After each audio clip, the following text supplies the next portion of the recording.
బాధ్యతగా ప్రజల కోసం నిలబడి ఈరోజు పనిచేసింది ఎన్డీఏ ప్రభుత్వం. ముఖ్యమంత్రి గారు 9,70,000 కోట్ల అప్పులు ఉన్నాయని భయపడలే.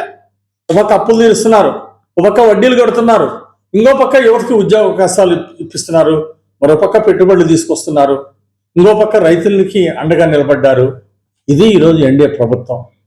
ముఖ్యంగా చదువుకున్నటువంటి యువత, లక్షల్లో ఉన్నటువంటి ఈ యువతని సన్మార్గంలో ముందుకు నడిపిస్తే వాళ్ళ భవిష్యత్తు బంగారు భవిష్యత్తు అవుతుంది. అందుకోసమే ఈరోజు రాష్ట్రానికి, దేశానికి వెన్నెముక యువత. ఆ యువత కోసమే ఈ జాబ్ క్యాలెండర్. మరి మంత్రి నారా లోకేష్ గారికి, ముఖ్యమంత్రి చంద్రబాబు గారికి మరి హృదయపూర్వక అభినందనలు, ధన్యవాదాలు తెలియజేస్తున్నా. ఈ జాబ్ క్యాలెండర్ విడుదల చేయడం, గతంలో టీచర్ ఉద్యోగాల్లో ఏ విధంగా అయితే నియామకాలు జరిగినాయో పారదర్శకంగా, ట్రాన్స్పరెంట్ గా, ఒక్క రూపాయి అవినీతి లేకుండా చేసింది అది ఎన్డీఏ ప్రభుత్వం గొప్పతనం.